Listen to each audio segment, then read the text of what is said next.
गुरुर्ब्रह्मा गुरुर्विष्णु गुरुर्देवो महेश्वरः गुरुर साक्षात परब्रह्म तस्मै श्री गुरुवे नमः। जय श्री गणेश। नमस्कार, मैं आचार्य संजय द्विवेदी। मेरे समस्त प्रबुद्ध दर्शकों का मेरे चैनल पर हार्दिक स्वागत है। नौ ग्रहों में अत्यंत शुभ प्रभाव देने वाले अत्यंत सौम्य ग्रह, समस्त शुभ कार्यों के कारक गुरुदेव बृहस्पति 31 दिसंबर से मार्गीय अवस्था में आ रहे हैं। जब भी कोई ग्रह मार्गीय अवस्था में आता तो उसका प्रभाव अत्यंत सकारात्मक हो जाता है, क्योंकि वो एक राशि आगे की ओर गमन करने लगता है। देवगुरु बृहस्पति नौ ग्रहों में अत्यंत विशाल हैं, इनका प्रभाव अत्यंत शुभ होता है। था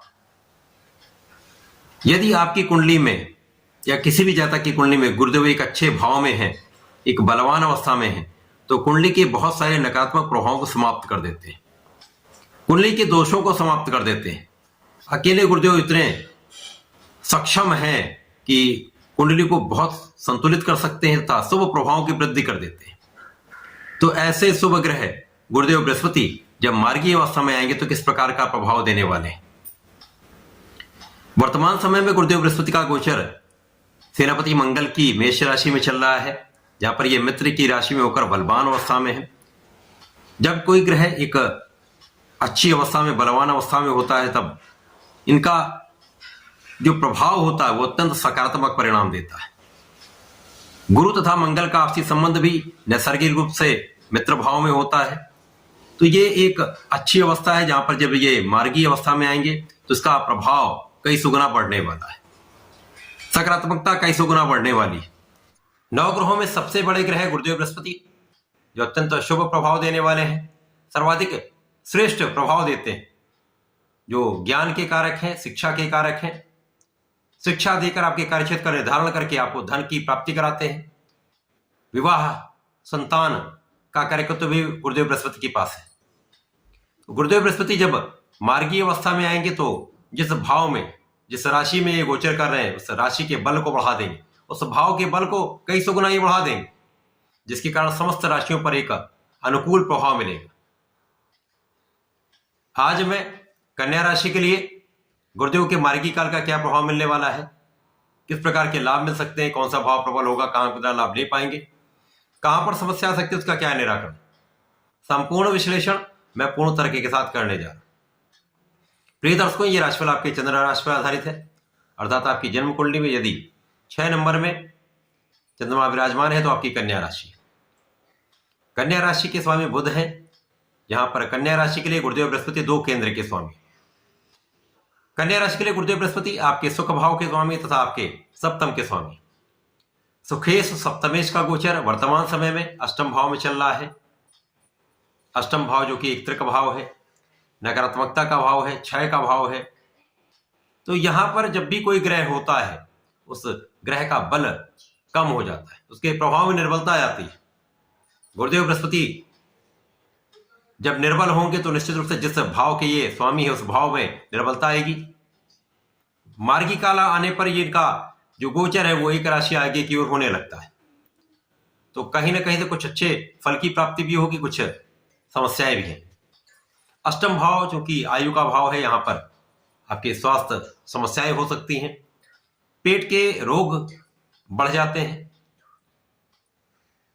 यहां पर भोजन से संबंधित समस्याएं हो सकती हैं, बाहर के खाने से आपको बचना होगा, अपने भोजन शैली में अपने जीवन शैली में परिवर्तन करना होगा, आपको व्यायाम प्राणायाम योग करना होगा। तो यहां पर आपकी स्वास्थ्य समस्या तो निश्चित रूप से कहीं ना कहीं आपको परेशान करने वाली है, तनाव देने वाली है। उन स्वास्थ्य समस्याओं में कुछ आपका व्यय भी होता है। इसी प्रकार से गुरुदेव बृहस्पति जब अष्टम में होंगे तो निर्बल है, परंतु ये मित्र की राशि है तो मित्र की राशि में होकर एक संतुलन की स्थिति बन जाती है। जब ये मार्गी काल में आएंगे तो इनका गमन एक राशि आगे की ओर होने लगेगा, अर्थात ये आपके भाग्य भाव की ओर इनका गमन प्रारंभ हो जाएगा। यहां पर आपके आयु की तो 100% रक्षा होगी। गुरुदेव का प्रभाव आपको बचाने वाला है। इसी प्रकार से गुरुदेव का प्रभाव आपके विदेश भाव को प्रबल कर रहा है। आध्यात्मिक यात्राएं कराने वाला है। तीर्थ यात्राओं का भ्रमण आप कर सकते हैं। गुरुदेव का प्रभाव कहीं ना कहीं से आपके लिए एक धन का योग बनाने वाला है, क्योंकि मित्र की राशि में है। यहां पर धन का आगमन होता रहेगा, जो एक संतुलन की स्थिति बनाने वाला है। परिवार का संपूर्ण आपको सहयोग प्राप्त होगा। परिवार के सदस्यों का संपूर्ण सामंजस्य आपके साथ बनने रहने वाला है। तो यहां पर बहुत कोई बड़ी समस्या नहीं है, परंतु आपको अपने स्वास्थ्य का ध्यान अवश्य रखना होगा। इसके साथ ही साथ गुरुदेव का प्रभाव आपके चतुर्थ भाव पर है। चतुर्थ भाव जहां पर स्वामी ही गुरुदेव बृहस्पति है, सुख भाव के स्वामी गुरुदेव बृहस्पति का जब अष्टम भाव में गोचर होता तो आपके पास सुख साधन तो बढ़ते हैं, आपके पास साधनों की अधिकता हो जाती है, परंतु उन सुखों का आप उपभोग नहीं कर पाते। सुख साधन के रहते हुए भी, सुखों का उपार्जन करते हुए भी आप सुखों का उपभोग नहीं कर पाते। माता पिता के स्वास्थ्य में भी निर्बलता, माता से कुछ दूरी, इसी प्रकार से जीवन साथी के साथ सामंजस्य में समस्या, जीवन साथी के साथ तनाव की स्थिति बनती, क्लेश होता है। यहाँ पर जीवन साथी के स्वास्थ्य में भी कुछ निर्बलता का योग बनता है। तो यहां पर जो गुरुदेव बृहस्पति का गोचर आपके अष्टम भाव में है, ये कुछ समस्याएं तो अवश्य दे रहा है, परंतु कहीं ना कहीं से धन का आगमन होता रहेगा, जो समस्त समस्याओं के होते हुए भी आपके जीवन में आपको आगे बढ़ाने का कार्य करेगा। यहाँ पर जीवन साथी के स्वास्थ्य को भी ध्यान में रखना होगा, आपको अपने स्वास्थ्य का भी ध्यान रखना होगा, बहुत संयमित रहना होगा। यहाँ पर अपने मन पर भी नियंत्रण रखना होगा, क्लेश को बचाने के लिए बहुत सामंजस्य बनाकर चलना होगा। जो लोग साझेदारी में कार्य कर रहे हैं, यहाँ साझेदारी में कहीं समस्या आ सकती है, इन कानूनी समस्याओं में आपको सजग अवश्य रहना होगा। तो गुरुदेव बृहस्पति का जो गोचर काल आपके अष्टम भाव में चल रहा, बहुत श्रेष्ठ प्रभाव नहीं देने वाला है। आपको सजग अवश्य रहना होगा, ध्यान अवश्य रखना होगा। वर्तमान समय में आपको नियमित रूप से भगवान श्री गणपति की शरण में रहना चाहिए। शंकरनाशन श्री गणेश स्तोत्रम का कम से कम एक बार नित्य पाठ करना चाहिए अथवा श्रवण करना चाहिए। तो बहुत सारे आप कष्टों से बचेंगे, संकटों से बचेंगे, आपके लिए एक मार्ग का निर्माण अवश्य हो जाएगा। तो ऐसा करके इसका लाभ लें। धन्यवाद, नमस्कार।